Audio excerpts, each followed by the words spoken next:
welcome back to my channel. If you haven't noticed, I did dye my hair like quite a bit darker, which is funny because usually I feel like I dye it lighter in the summer, but I guess I want it to be different. I actually feel like I look quite wintry with like the black and white, the dark hair, the red lip, but it is June. So anyway, I wanted to film this video to give some tips and tricks that I use to get through exam week. I probably should have filmed this video earlier because I realized that a lot of people already finished their exam weeks, but mine are in 2 weeks, so I guess I just didn't think about it. If you don't already know, I am in grad school for clinical psych, so I do have like actual exams, and then I also have like some final papers. Luckily, these tips are pretty applicable for both either exams or papers. So let's get into the video.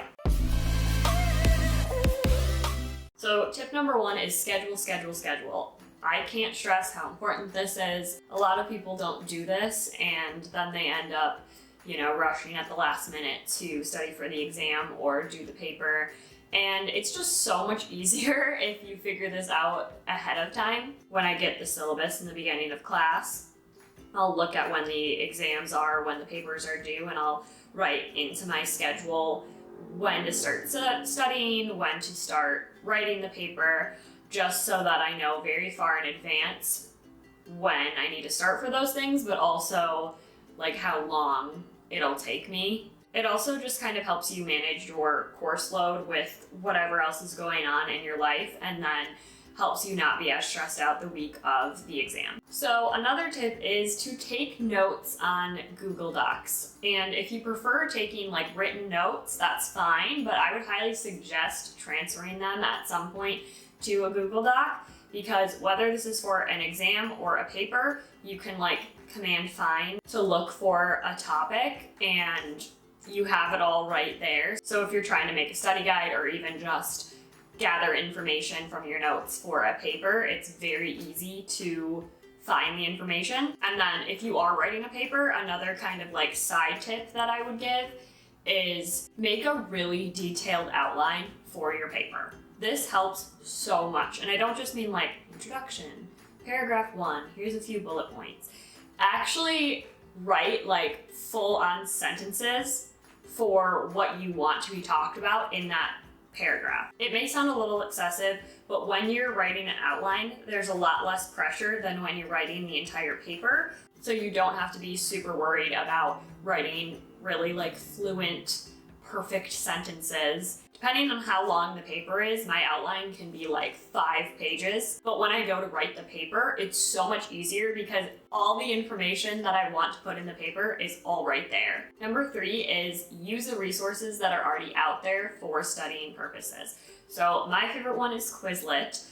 In my undergrad, I was like the Quizlet queen because I would always be the one to make Quizlets and like share it with my other classmates, and that's still something that I do. You'd also be surprised how many Quizlets are actually out there, and sometimes you can find your exact class and your exact professor for the exams or quizzes that you have coming up. So I would definitely look into that because it's really helped me, and that's pretty much like the main way that I study for exams. Number 4 is use the resources that are already available to you. So if you have the lecture slides, if you have past quizzes or assignments that you can like see the questions and see the answers, or even just know the answers, use those when you're forming your study guide. Because even though those exact questions won't necessarily be on the exam, typically it's going to be something that's like fairly similar. And oftentimes I feel like people forget that they might have access to these resources. Number 5 is come up with your own study or exam questions based on the material that you think may be on the exam. When I was an undergrad, I had a professor who assigned us an assignment that every week you would have to write like study guide questions or exam questions. It really helped to like learn the material when you're actually creating questions based on it. So it's really just a different way of learning and challenging yourself to retain the information. Number 6 is don't be afraid to reach out for help, whether it's talking to your professors to clarify things, even if you don't have specific questions. I used to go to my professors and just be like, hey, I'm honestly really worried about the exam. Studying with people, if that works for you. I know for me, I prefer doing all of that alone because if I'm around other people, I just get distracted and want to talk. Don't be afraid to ask for help from the people who are literally there to help you. Number 7 is schedule every day of the week when you have your exam weeks. And you don't necessarily have to do it by time unless you want to, but put other things in between that as well, even if it's just little things like doing laundry or cleaning the bathroom or taking a walk. Like putting those things in your schedule to break up those study periods, because if you're just sitting for like 8 hours and trying to finish a paper or study for an exam, eventually you're just not going to be as focused on that. When you have a schedule or a to-do list, it helps you organize things.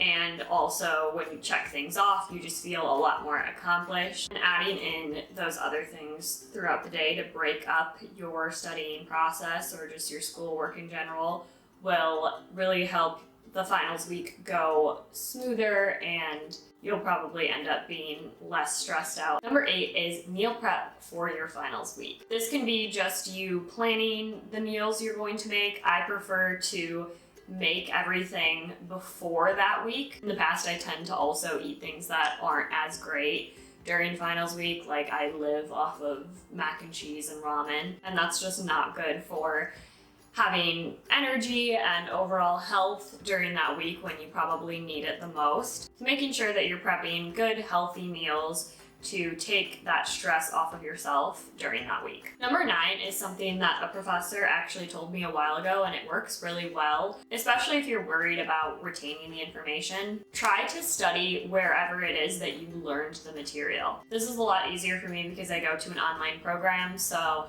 when I'm in class and learning the material, I typically am at home. Whereas if you're in a lecture hall, you might not be able to like go back and sit in that lecture hall while you study. But if you have the opportunity to be where you were when you learned the material, your brain kind of makes a connection between that location and the material that you learned, and that association can help you retain the information better. Number 10 is just make sure that you are participating in self-care throughout the week leading up to exams and then exam week in general. This can be difficult because it is a very busy time, but like I talked about before, ensuring that your diet is good, making sure that you're getting enough sleep. Participate in fun activities if you can, even if it's just going to the beach for a few hours or taking a walk. And then even just little things like making sure you're keeping up on your skincare, doing face masks. I know that for me, I always tend to break out when I'm really, really stressed, so